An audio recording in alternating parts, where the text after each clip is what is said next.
Bueno, el Valle de Cúcuta, como todos los valles del nororiente colombiano, el nororiente colombiano tuvo un centro de poblamiento primigenio y muy definido, que fue la ciudad de Pamplona.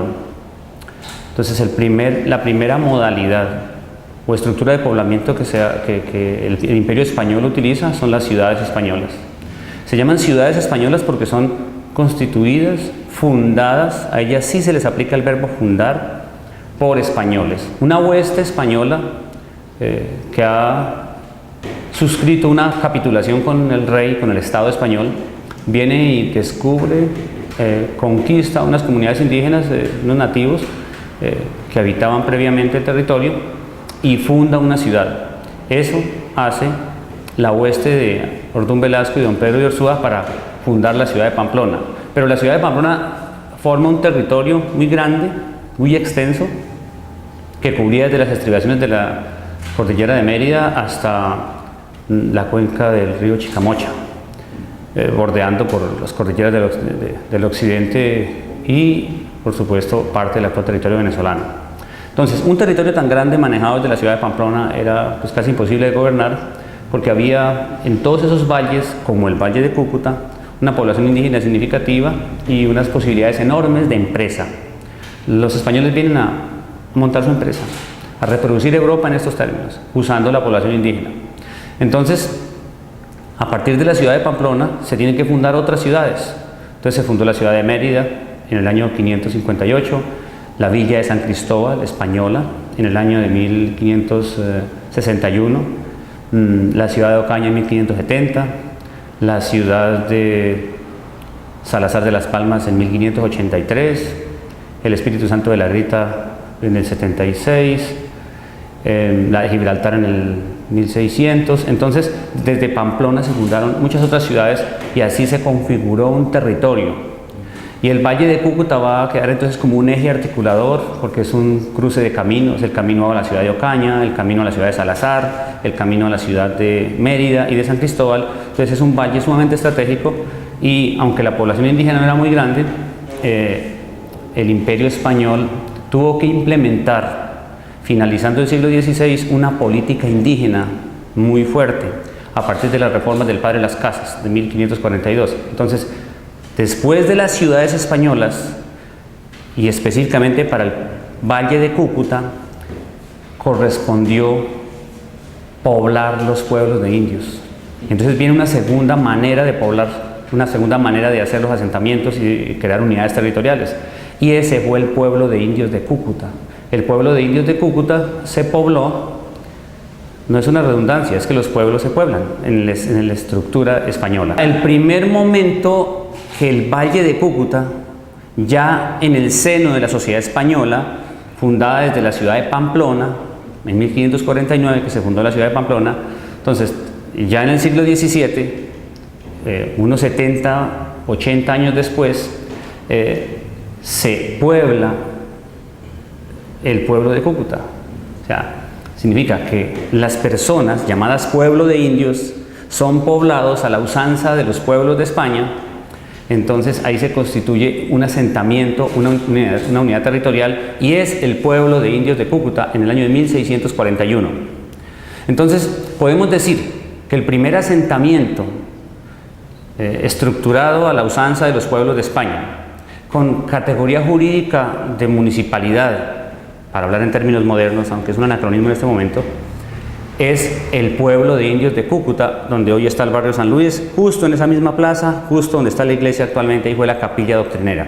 Entonces, la primera unidad territorial, el primer centro poblado, la primera definición urbanística que se le da al Valle de Cúcuta es el pueblo de indios de Cúcuta, año de 1641, ahí donde está hoy el barrio San Luis. Todo ese sector de la Libertad y todo ese sector de San Luis, incluso hasta la quebrada Juana Paula, hasta el río Táchira, y buena parte de este sector de la playa pertenecía a las tierras de los indios, eran las tierras del resguardo. Pero ¿qué ocurre entonces? que todo el tiempo no va a ser suficiente tener un pueblo de indios, porque alrededor del pueblo de indios va creciendo una población blanca y mestiza, y van apareciendo aquí para la parte izquierda del río unos asentamientos de españoles muy fuertes, muy poderosos, unas haciendas de españoles, y eso fue demandando, o mejor, demandó otra unidad territorial, otro tipo de poblamiento.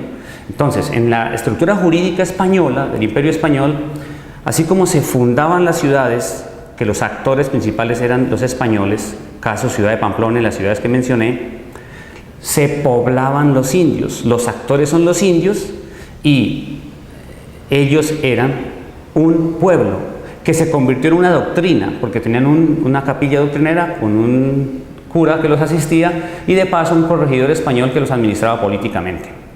Pero la población blanca y mestiza, que no era indígena, como el Imperio Español tenía separadas las castas bien ubicadas, entonces el Valle de Cúcuta demandó la erección de una parroquia. Y es así como en el siglo XVIII, 100 años después del pueblo de indios de Cúcuta, el pueblo de indios de Cúcuta 80 años después de Pamplona, ¿sí? Ahí va subiendo la historia, deciden presentar un proyecto para erigir una parroquia. Entonces, a la pregunta que usted me hace, ¿cómo se instituyen los asentamientos urbanos y las entidades territoriales en el periodo español? La respuesta es concreta. 1. Ciudades fundadas por los españoles, que son quienes crean el derecho a la tierra, derecho a las minas, derecho a la empresa española y a la reproducción del mundo hispánico aquí en América. Y envolviendo dentro de sí las comunidades indígenas, trayendo esclavos para su empresa, y eso es lo que se implementa en América española. Pero como hay población indígena, el Imperio Español ordenó el poblamiento de los indios, y entonces con los indios se hacen doctrinas de indios, pueblos de indios, y es el caso del pueblo de indios de Cúcuta, 1641. Luego, con la población blanca alrededor de los pueblos de indios, como no se podían tener revueltos, la ley española lo ordenaba, entonces se erigieron parroquias, y es el caso de San José, que San Josep del Guasimal viene a ser un proyecto de los pobladores españoles, blancos y mestizos, que tenían sus haciendas en el valle, aparte de los indios por supuesto, que necesitan una administración eclesiástica, una administración también civil, y la parroquia es la unidad territorial básica. Entonces, para el año de 1733 se presentó el proyecto. El proyecto lo presentan los vecinos blancos y mestizos, liderados por los terratenientes más importantes. Ese proyecto se presenta ante el obispo metropolitano de Santa Fe, que es el único obispo de todo el territorio. Bueno, está el obispo de Santa Marta, pero ese es el obispo allá del Caribe. Entonces, en todo el sistema andino y el sistema neogranadino está el obispo metropolitano de Santa Fe, y ante él se presenta el proyecto. El proyecto que dice: necesitamos este grupo de vecinos que estamos aquí en el Valle de Cúcuta, cerca al pueblo de indios de Cúcuta, pero muy lejos de Pamplona, nuestra iglesia matriz, necesitamos una parroquia. Ellos estudian el proyecto, dicen sí, pero presente todos los requisitos. ¿Y cuáles son los requisitos? 1, el proyecto en sí mismo. 2, un poder para un abogado allá en la corte. Se llamaba un procurador de causas. Dieron ese poder, confirieron ese poder y están todos los vecinos firmando. 3, unas obligaciones, unas escrituras de obligación para sustentar la parroquia, para sustentar la congrua del cura.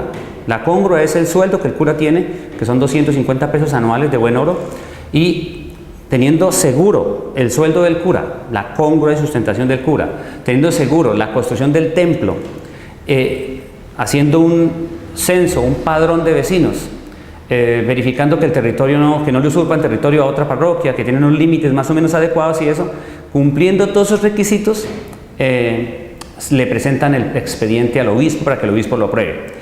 Dentro de esos requisitos hay uno muy importante, que es el que más se ha reivindicado en Cúcuta, y en la historia de esta ciudad se ha reivindicado ese documento, y es la tierra, las tierras donde se ha de asentar la parroquia. Entonces, uno de los vecinos levanta la mano y dice: yo pongo la tierra.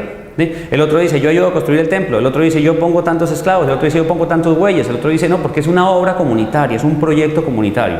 Entonces, doña Juana Rangel de Cuéllar, que era dueña de la hacienda de Tonchalá, la hacienda de Tonchalá es donde está el pueblito allá del Carmen de Tonchalá, era una hacienda, y se llama Tonchalá en honor a sus indios, su encomienda de indios, que ellos eran dueños, o pues los poseedores de la encomienda de indios del pueblo de Tonchalá, que queda en Pamplonita, en la parte alta del actual municipio de Pamplonita, que se llamaba Chopo como pueblo de indios. Entonces ellos, en memoria de esos indios, que eran sus indios de servicio, que los trajeron ahí a la hacienda, pusieron la hacienda con ese nombre, la hacienda de Tonchalá. Pero esos indios no eran de ahí, eran de Pamplonita, o sea, de Chopo, el pueblo de indios. Doña Juana tenía un potrero por allí, en la parte central, que se llamaba Guasimal, y entonces ella entregó ese terreno. Dijo, bueno, yo voy a poner ese terreno, un potrero que se llama Guasimal, porque había muchos guásimos, según dicen. En ese potrero se asentaría la parroquia. Entonces ahí se cumplían todos los requisitos. Pero ese requisito, el del potrero, la donación de las tierras, no era la fundación de Cúcuta, no representa la fundación de San José, porque la parroquia no se funda, las parroquias se erigen. Entonces la categoría jurídica adecuada es que una parroquia se erige, un pueblo se puebla, una ciudad se funda. Pues bien, cumplidos los requisitos, en el obispado, en el metropolitano de Santa Fe, le autorizaron a los vecinos que se erigiera la parroquia. Le pasan el expediente al presidente de la audiencia, a la sazón don Rafael de Eslava, y don Rafael de Eslava, como presidente de la audiencia, en el año de 1734, confiere el título de parroquia y se erige la parroquia de San José del Guasimal. Como puede ver, es el Estado quien erige las parroquias, ¿no? Por eso la parroquia es una unidad territorial, es una unidad que tiene utilidades públicas, o sea, utilidad de república, y así se erigió San José como tal. En términos de concepto, como ya dije, Cúcuta no fue fundada porque se fundan las ciudades como la fundación de un derecho, como la fundación de una jurisdicción, como la fundación de un estatus especial, como territorialidad dentro del Imperio Español. Se hace un acta de fundación y tiene unos protocolos y unos merecimientos especiales. Los pueblos de indios se pueblan y se erigen sus doctrinas. Los actores son los indios. La ciudad tenía como actor los españoles. La parroquia, que es nuestro centro histórico paralelo o como desarrollo a partir del pueblo de indios, pero no con los indios sino con los blancos, las parroquias se erigen. Entonces la categoría jurídica adecuada es que cuando se erigió la parroquia de San José del Guasimal, ¿quién la erigió? Se erigió en el año de 1734 por el presidente de la audiencia, o sea, por el Estado español en América, en la Nueva Granada, y así es como aparece en el ámbito territorial, en el ámbito jurídico, San José de Guasimal, que es la base como política central que finalmente termina absorbiendo el pueblo de indios ya en el siglo XX y se convierte en una villa en el año de 1792, muy noble y muy leal, por su lealtad al rey precisamente. Este valle fue totalmente leal al rey. Este valle fue contrario al proyecto independentista. Los cucuteños no le jalaron la independencia. Los cucuteños estuvieron siempre con el rey, tanto que Bolívar le tocó venir y conquistarlos, ¿sí? Porque el paso de Bolívar por aquí fue la conquista de los cucuteños para que entraran al sistema, ¿sí? Y así se le entrega a Pamplona para que Pamplona los ubique dentro del territorio de la Unión, después de que Bolívar pasa por aquí en el 813. Y una vez hecha la independencia, San José se convierte en capital de provincia. En el siglo XIX, durante todo el siglo XIX, que ya es el devenir histórico, pues que es también que reconstruirlo con mayor empeño, durante el siglo XIX el pueblo de Cúcuta fue una municipalidad distinta a San José, que fue primero parroquia, luego villa, luego capital de provincia y después capital de departamento.